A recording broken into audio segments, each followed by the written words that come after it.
This is Tali Gottlieb. She's a member of the Israeli Knesset, and she had basically a meltdown after Biden. It was announced that Biden will withhold some weaponry if Israel invades Rafah. This is what she had to say on the Knesset floor. It's in Hebrew. If you want, how about play it, and then I'll read what she said afterwards. Okay. Emma will use her best transcription powers to speak Hebrew for all of us. Oh, gosh. Yeah. Translating it to English. Yes. The U.S. is threatening not to give us precise missiles. Oh, yeah? Well, I've got news for the U.S. We have imprecise missiles, and we have the right to defend ourselves. So maybe instead of using a precise missile and taking down a specific room or a specific building, I'll use my imprecise missiles. And I'll just collapse 10 buildings. 10 buildings. Like you haven't already. 10 buildings. That's what I'll do. So we know, by the way, and I alluded to this reporting in our opening segment, that Israel's been using dumb bombs and this is according to the U.S.'s own internal report. Can you find this from CNN? It's December. Don't have the link in front of me, so Bradley, thanks for pulling that up. Israel's been using imprecise weaponry, and the Americans have known this internally for months. So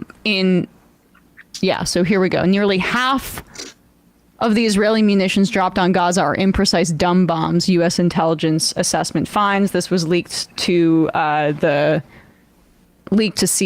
We'll just read the beginning part of this. Nearly half of the air-to-ground munitions that Israel has used in Gaza in its war with Hamas since October 7th have been unguided, otherwise known as dumb bombs, according to a new U.S. intelligence assessment. The assessment, compiled by the Office of the Director of National Intelligence and described to CNN by three sources who have seen it, says about 40 to 45% of the 29,000 air-to-ground munitions Israel has used have been unguided. The rest have been precision-guided munitions. The assessment says unguided munitions are typically less precise and can pose a greater threat to civilians. We understand that. Okay, so that was the point of it.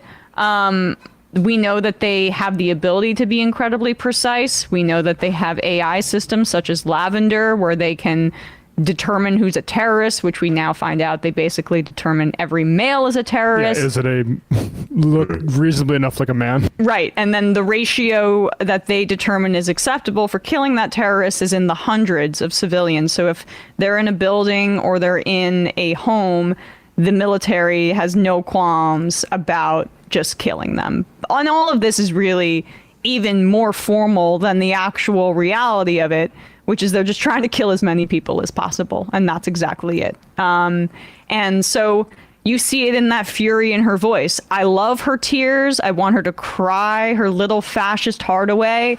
But I want even more action than this. The fact that we're not stopping all arms sales, and I want Iron Dome to be done too, because then it would force Israel to actually have to engage with its Arab surrounding nations and maybe not be a belligerent, genocidal, maniacal pariah state. Then they would have to engage in diplomacy as opposed to brute force potentially. But we should be talking about sanctioning Israel. It's a good move forward, but even that you see. And Ben-Gvir's tweeting, Biden loves Hamas. Like the other way around, Hamas loves Biden. Yeah, I forgot. It's mutual. It's mutual, sure. right? I want to get this tattooed on my body, because what a stupid.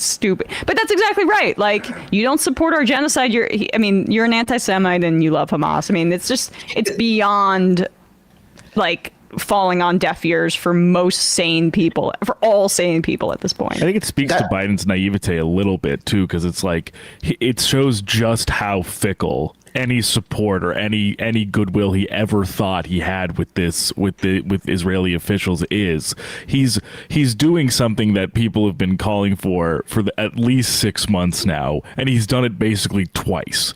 And literally the response is from people who have power, people in Likud, people in the ruling parties, to say you're now a surrogate for a terrorist organization, and fine, if you don't give us the precise weapons, we'll just keep leveling buildings and kill civilians. Like I like that. Like, as we're going to start leveling 10 billion. Yeah, we all see the videos, guys. Yeah. Start being the operative word. It's like, no, you mean continue. But the idea that there's like, as if this would anything would be enough to appease certain factions in Israel. It's clearly futile. So for his unwillingness to do so, I think even looks more foolish, because it's not as if there's anything he could do absent of just literally, maybe U.S. troops on the ground in Gaza would maybe be something to satiate a maniac like Ben Gvir, but absent that, probably nothing else. Right. No, he just wants them to clap and say, "Good job! Look at how brave they were going into Rafah to fight terrorism." That's what they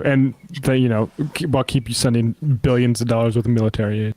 Yeah, I think to Bradley's point, that's why I always felt like playing both sides, which is what it feels like he's doing now, playing both sides, it was never going to be a good strategy for winning either support from Israeli supporters, like militant Zionists, or support from the left. It seems almost like the only people this is for are for the liberals who want to post online about how, like, oh, leftists are never satisfied with what Biden's doing. Like, don't you see, he's finally listening to you. Just another way to stir up or insulate that base from criticism that they've been supporting a genocide this whole time. But, that's no way to win an election.